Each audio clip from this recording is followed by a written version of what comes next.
Assalamualaikum warahmatullahi wabarakatuh. Selamat malam semuanya, selamat malam Bu Sweet. Saya Zaki Rahman dari kelas 12 F3 ingin menjelaskan tentang pendapatan yang masih harus diterima, pendapatan diterima di muka, beban yang masih harus dibayar, penyusutan aktiva, dan pemakaian perlengkapan. Baiklah, selamat menonton. Baiklah, yang pertama saya akan menjelaskan pendapatan yang masih harus diterima. Pendapatan yang masih harus diterima adalah sejumlah pendapatan yang sudah menjadi hak perusahaan tetapi belum dicatat dan belum diterima pembayarannya. Contoh, pada tanggal 31 Desember 2010, konsultan hukum Thoman Broadhair masih harus menerima pendapatan bunga sebesar 2 juta rupiah. Jurnal penyelesaiannya, piutang bunga seharga 2 juta rupiah debit, pendapatan bunga 2 juta rupiah kredit. Selanjutnya, beban yang masih harus dibayar. Beban yang masih harus dibayar adalah beban atau kewajiban yang masih harus dibayar terjadi ketika beban terjadi sebelum uang tunai dibayarkan. Contohnya, tanggal 31 Desember 2007 terdapat beban gaji untuk bulan Desember dan baru akan dibayarkan tanggal 1 Januari sebesar 4 juta rupiah. Jurnal penyesuaiannya, beban gaji 4 juta rupiah di debit dan utang gaji 4 juta rupiah di kredit. Penyusutan aktiva. Penyusutan aktiva adalah alokasi biaya aset tetap secara sistematis dan rasional selama masa manfaatnya. Penyusutan aktiva merupakan pengakuan terhadap penurunan nilai ekonomi suatu aset. Contoh, gedung usaha yang dimiliki Mall ABC senilai 800 juta rupiah disusutkan sebesar 5% setiap tahun.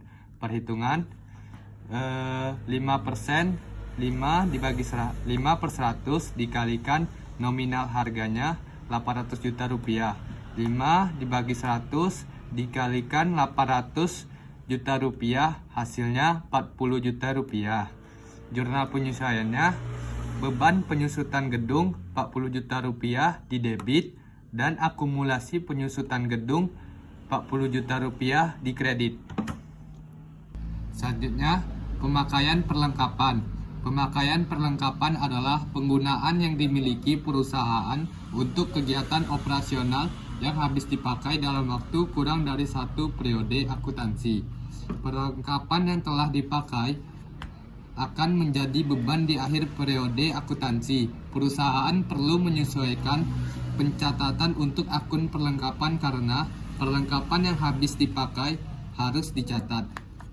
Contoh, akhir periode 31 Desember 2020 terdapat persediaan perlengkapan kantor sebesar 800.000. Pada tanggal 1 Januari 2020 terdapat saldo akun perlengkapan 2 juta rupiah. Perhitungannya, 2 juta rupiah dikurangi 800.000 hasilnya 1.200.000 rupiah. Jurnal penyesuaiannya dicatat sebesar jumlah yang terpakai. Beban perlengkapan 1.200.000 rupiah di debit dan perlengkapan seharga 1.200.000 rupiah di kredit. Selanjutnya yang terakhir, pendapatan diterima di muka. Pendapatan diterima di muka ialah penerimaan pendapatan dalam bentuk kas, tetapi belum sepenuhnya menjadi hak perusahaan, sehingga harus disesuaikan penyesuaian untuk akun ini, tergantung dari sistem pencatatan yang digunakan pada saat menerima pendapatan di muka. Contoh, diterima pendapatan sewa kos untuk 1 tahun sebesar 6 juta rupiah pada tanggal 1 Mei 2018. Perhitungannya, pendekatan utang. Pendekatan utang yaitu waktu yang sudah dijalani. Jadi waktu yang sudah dijalaninya 8/12. 8 itu bulannya, 12 1 tahun, jadi 12 dikalikan 6 juta rupiah harga nominalnya. Jadi 8 dibagi 12 dikalikan 6 juta 6 juta rupiah, hasilnya 4 juta rupiah. 8 bulan dihitung dari 1 Mei 2018 sampai 31 Desember 2018. Jurnal penyesuaiannya, sewa diterima di muka seharga 4 juta rupiah di debit, penetapan sewanya seharga 4 juta rupiah di kredit. Pendekatan pendapatan yaitu waktu yang belum dijalani. 12 dikurang 8 hasilnya 4/12 dikalikan 6 juta dikalikan nominalnya 6 juta rupiah, hasilnya 2 juta rupiah. 8 bulan dihitung dari 1 Januari 2019 sampai 30 April 2019.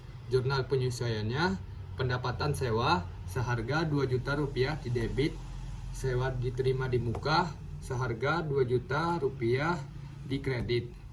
Sekian, dadah. Sekian dari hasil video saya. Mungkin ada salah kata atau kurang dimengerti. Saya harap bisa dimaklumi. Saya akhiri, wabillahi taufiq wal hidayah. Wassalamualaikum warahmatullahi wabarakatuh.